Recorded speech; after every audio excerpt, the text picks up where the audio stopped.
আসসালামু আলাইকুম ওরহমতুল্লাহি ওবারকাতুহ। সম্মানিত দর্শক বন্ধুরা, আরবি 12 মাসের সর্বশেষ মাস হলো জিলহজ মাস। এই মাসটি বছরের 4টি সম্মানিত মাসের একটি। অনেক বৈশিষ্ট্যের অধিকারী এ মাস। এ মাসের বেশ কিছু ফজিলত এবং আমল রয়েছে।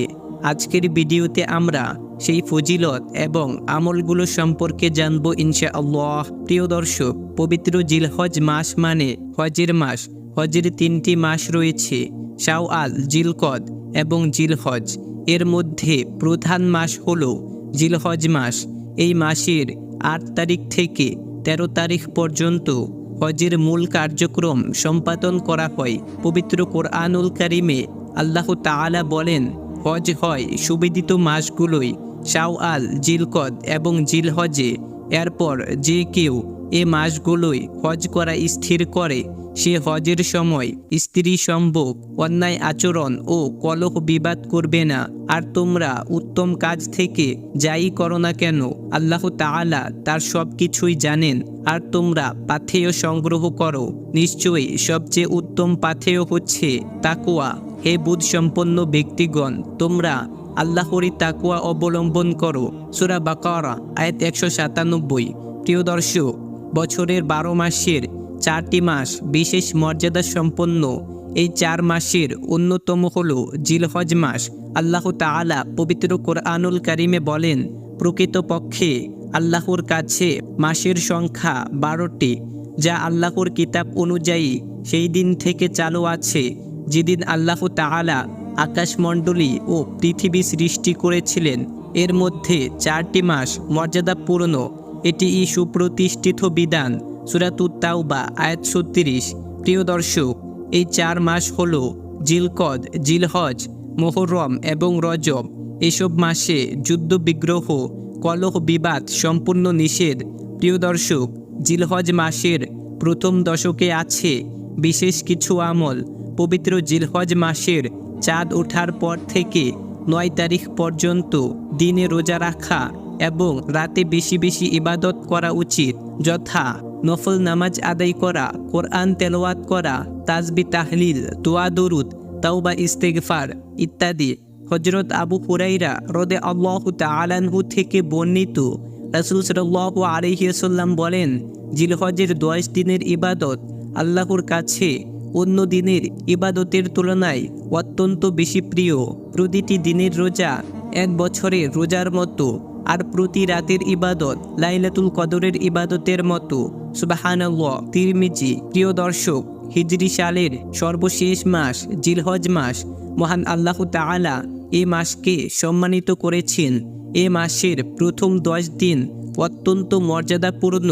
এই ব্যাপারে হযরত আব্দুল্লাহ ইবনে ওমর ইবনে আস রাদিয়াল্লাহু তাআলা আনহু থেকে বর্ণিত, রাসূল সাল্লাল্লাহু আলাইহি ওয়াসাল্লাম বলেন, আমার প্রতি আজহার দিন 10 জিলহজ ঈদ পালন করার নির্দেশ দেওয়া হয়েছে, যা আল্লাহর পক্ষ থেকে এ উম্মতের জন্য নির্ধারণ করা হয়েছে। তখন এক ব্যক্তি জিজ্ঞাসা করলেন, হে আল্লাহর রাসূল, আপনি বলুন, যদি আমার কুরবানির পশু কেনার মতো সামর্থ্য না থাকে, কিন্তু আমার কাছে এমন উট বা বকরি থাকে যার দুধ পান করা বা মাল বহন করার জন্য তা প্রতিপালন করি, তাহলে আমি কি তা কুরবানি করতে পারি? তখন রাসূল সাল্লাল্লাহু আলাইহি ওয়াসাল্লাম বললেন, না, বরং তুমি তোমার মাথার চুল, নখ, গোঁফ কেটে ফেলো এবং নাভির নিচের পশম কেটে পরিষ্কার পরিচ্ছন্ন করে ফেলো। এটি আল্লাহর কাছে তোমার কুরবানি। আবু দাউদ। প্রিয় দর্শক, জিলহজ মাসের এত বেশি মর্যাদা যে হাদিস শরীফে এসেছে। হযরত আব্দুল্লাহ ইবনে আব্বাস রাদিয়াল্লাহু তাআলা আনহু থেকে বর্ণিত, তিনি বলেন, রাসূল সাল্লাল্লাহু আলাইহি ওয়াসাল্লাম বলেছেন, এই দিনগুলোর অর্থাৎ জিলহজের প্রথম 10 দিনের তুলনায় এমন কোনো দিন নেই যাতে কোনো সৎ কাজ আল্লাহর কাছে অধিক প্রিয়। তখন লোকেরা বলল, আল্লাহর পথে জিহাদও নয় কি?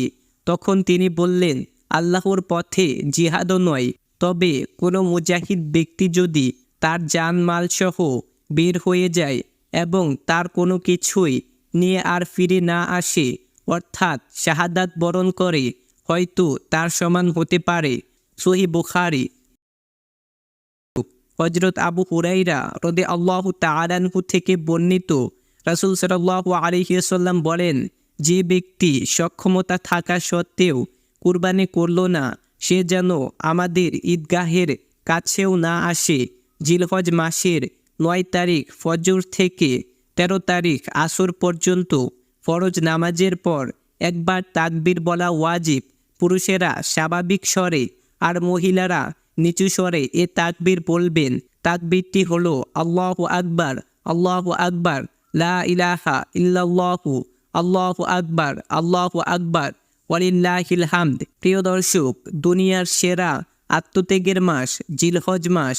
এ মাসেই হযরত ইব্রাহিম আলাইহিসসালাম নিজের প্রাণপ্রিয় সন্তান আলাইহিসসালামকে কুরবানির মাধ্যমে অনন্য দৃষ্টান্ত স্থাপন করেছিলেন। তার এ ধারা মুসলিম উম্মাহ কিয়ামত পর্যন্ত অব্যাহত রাখবেন ইনশাআল্লাহ। এ কারণেই আমল ও ফজিলতে মর্যাদা সম্পন্ন মাস জিলহজ মাস। আল্লাহ তাআলা আমাদের সকলকে জিলহজের এই 9 দিন বেশি বেশি ইবাদত করার তৌফিক দান করুন। আমিন। আসসালামু আলাইকুম ওয়া রাহমাতুল্লাহি ওয়া বারাকাতুহু।